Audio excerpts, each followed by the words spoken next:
दोस्तों, स्वागत है आपका अपने यूट्यूब चैनल श्री जी पोएट्री में। आज मैं आप लोगों के लिए लेके आया हूँ सिंथेसिस में नॉमिनेटिव एब्सोल्यूट। इस नाम से आप परिचित भी होंगे और जानते भी होंगे कि किस प्रकार से ये सिंथेसिस का एक बहुत ही महत्वपूर्ण नियम है और जिसको मैं लेके आया हूँ आपके लिए। अच्छी प्रकार से आप इसको पढ़िए और इसके बारे में जानिए कि किस प्रकार से नॉमिनेटिव एब्सोल्यूट का यूज करके दो सिंपल सेंटेंसेस को एक सिंपल सेंटेंस बनाया जाता है। तो शुरू करते हैं बिना कोई टाइम वेस्ट किए हुए। लेकिन उससे पहले अगर आप इस चैनल पर नए आए हैं तो चैनल को सब्सक्राइब अवश्य कर लें और अगर आपको वीडियो पसंद आए, अच्छी लगे तो आप लाइक, शेयर व कमेंट करना ना भूलें, जिससे दूसरों का भी कुछ फ़ायदा हो, दूसरे बच्चे भी इसको पाएँ और पढ़ सकें। काफ़ी इम्पोर्टेंट सेशन होने वाला ये। तो आइए शुरू करते हैं।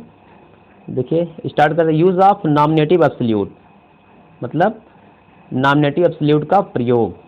नॉमिनेटिव का मतलब होता कर्ता, सब्जेक्ट, और एब्सोल्यूट का मतलब होता स्वतंत्र। अर्थात इसका मतलब क्या होता है? स्वतंत्र कर्ता। अब स्वतंत्र कर्ता का मतलब देखिए, यहाँ पे डेफिनेशन दिया गया है। Nominative absolute is a free standing absolute part of a sentence that describes the main subject and verb. Mean करे अ नॉमिनेटिव एब्सोल्यूट जो स्वतंत्र कर्ता होता है is a free standing.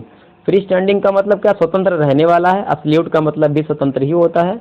Part of a sentence एक वाक्य का भाग होता है। दैट डिस्क्राइब्स जो वर्णन करता है द मेन सब्जेक्ट मुख्य कर्ता को, एंड वर्ब और क्रिया को। समझ गए होंगे? स्वतंत्र रहने वाला करता है। और क्या करता है? ये किसी वाक्य का भाग होता है जो बताता है मेन सब्जेक्ट और वर्ब को, अर्थात मुख्य कर्ता को और क्रिया को। ये डिस्क्राइब करता, बताता उसके बारे में। देखिए इसका हिंदी में क्या करें? ऐसा कर्ता जिसका प्रभाव वाक्य के वर्ब पर नहीं पड़ता है। मतलब ये कर्ता तो होता है लेकिन इसका कोई भी प्रभाव जो होता है वो वर्ब पर नहीं पड़ता है। क्यों? क्योंकि यह ना तो किसी फाइनाइट वर्ब का, फाइनाइट का मतलब जान ही रहे होंगे, ऐसी क्रिया जो कर्ता के नंबर, जेंडर, ठीक है, इसके अनुसार चेंज होती रहती है, उसे फाइनाइट वर्ब बोलते हैं। जैसे गो, ईट, टेक, जितनी भी क्रियाएं हैं सिर्फ तीन को छोड़कर, एक होता पार्टिसिपल, दूसरा इन्फिनेटिव और तीसरा जिरंड, तीनों को छोड़कर बाकी सभी फाइनाइट वर्ब होती हैं। ये तीनों नॉन फाइनाइट होती हैं क्योंकि यह ना तो किसी फाइनाइट वर्ब का कर्ता होता, मतलब कोई फाइनाइट वर्ब का कर्ता नहीं होता ये, और ना ही कर्म का होता है कर्ता। मीन्स इसीलिए इसको बोलते हैं नॉमिनेटिव एब्सोल्यूट, अर्थात स्वतंत्र रहने वाला कर्ता। अब हम जानते हैं कि कैसे, कब यूज करेंगे नॉमिनेटिव एब्सोल्यूट का। तो देखिए हमने लिखा है इसे कब करते हैं नॉमिनेटिव एब्सोल्यूट का प्रयोग। ठीक है ना? तो देखते हैं कैसे क्या होता है आगे।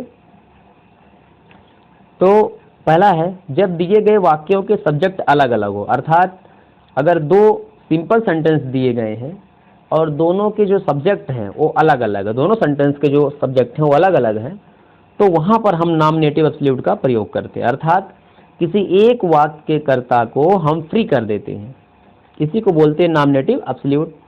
दूसरा, दिए गए वाक्यों में से एक वाक्य रीजन, कारण को दिखा रहा हो। जब दो वाक्य दिए रहते हैं, दो या दो से अधिक वाक्य दिए रहते हैं, तो उनमें से एक वाक्य क्या करता है? रीजन, कारण को दिखाता है, जबकि दूसरा वाक्य रिजल्ट, उसके परिणाम को दिखा रहा हो। समझ रहे ना? एक का कारण और दूसरे का परिणाम। जैसे ही सा a lion he ran away. अब ही सा अ लायन, उसने एक शेर देखा, ही रैन अवे, वह भाग गया। अब कारण क्या था? शेर को देखना। तो रीजन दिखाने का काम कौन सा कर रहा? पहला वाला। और ही रैन अवे, वह भाग गया, ये उसका रिजल्ट हो गया। तो दो सेंटेंस आपने देखा और दोनों में एक को देखा आपने, रीजन दिखा रहा है, दूसरा उसका रिजल्ट दिखा रहा है। तो कह रहे हैं कि दिए गए वाक्यों में से एक वाक्य रीजन, कारण को दिखा रहा हो, जबकि दूसरा वाक्य रिजल्ट, परिणाम को दिखा रहा हो, तो ऐसी कंडीशन में भी क्या करते हैं? नॉमिनेटिव एब्सोल्यूट का प्रयोग करते हैं। लेकिन कब? जब दोनों के सब्जेक्ट अलग अलग हो। अगर सेम रहेगा तो वो पार्टिसिपल बन जाएगा। तीसरा करें तो जो वाक्य रीजन, परिणाम को दिखा रहा हो, अर्थात जो रीजन को दिखा रहा हो, उसी के कर्ता को हम स्वतंत्र अर्थात एब्सोल्यूट कर देते हैं। जो रीजन दिखाता है, कारण, जैसे कारण दिखाने वाले में क्या था? ही सा लायन, उसने एक शेर देखा है, रीजन दिखा रहा था। हम जब करेंगे तो ही को क्या करेंगे? वहाँ पे एब्सोल्यूट कर देंगे, लेकिन तब करेंगे जब दोनों जो वाक्य हैं उसके कर्ता अलग अलग हो। चूंकि यहाँ पे अलग है तो उसको हम क्या करेंगे, पार्टिसिपल से ही बना देंगे। लेकिन जब नहीं रहेगा तब ये यूज करेंगे हम नॉमिनेटिव एब्सोल्यूट का। चौथा कर, इसे एब्सोल्यूट पार्टिसिपल भी कहते, ध्यान दीजिएगा, इसे एब्सोल्यूट पार्टिसिपल भी कहते हैं। इसी को एब्सोल्यूट पार्टिसिपल भी कहते हैं, चाहे बोलिए नॉमिनेटिव एब्सोल्यूट, चाहे बोलिए एब्सोल्यूट पार्टिसिपल। क्यों ऐसा बोलते हैं, ध्यान दीजिएगा। जो पार्टिसिपल होते हैं, पार्टिसिपल के जो भी वाक्य दिए रहते हैं, सबके कर्ता एक होते हैं, अलग अलग नहीं होते हैं। जब कर्ता एक रहेंगे तो उसे हम आराम से पार्टिसिपल से बना देंगे।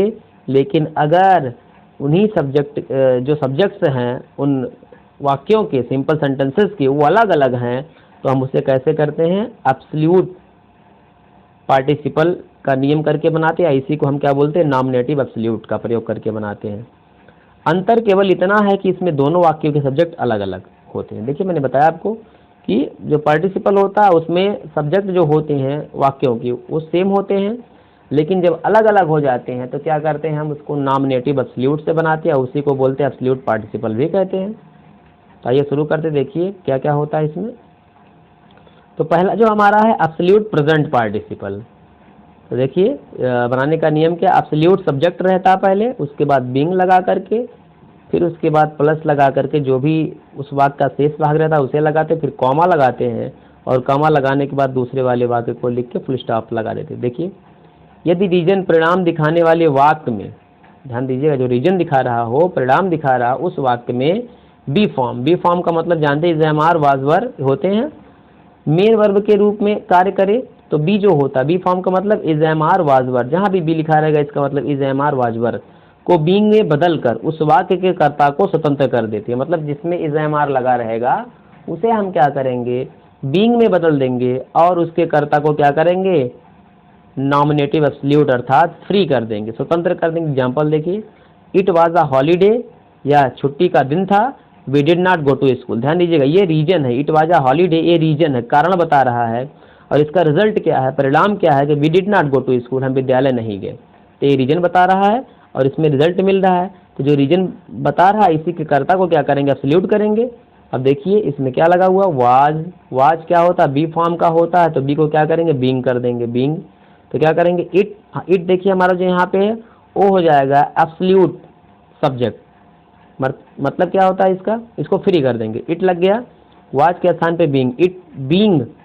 अब देखिए मैंने यहाँ पे थोड़ा सा मिस्टेक किया, a holiday, it being a holiday comma, उसको दूसरे वाले को सेम टू सेम उतार देंगे। लेकिन ध्यान देंगे ये जब हम अलग अलग था तो इसका भी कैपिटल लेटर से स्टार्ट हुआ था, इसका भी कैपिटल लेटर से, लेकिन जब सेम कर देते हैं, एक सिंपल सेंटेंस बनाते हैं, तो सिर्फ इसका पहला वाला जो लेटर होता है वही कैपिटल से, बाकी जब कॉमा लगाने की बात करते हैं तो डब्ल्यू वी क्या हुआ, स्मॉल से हो जाता है।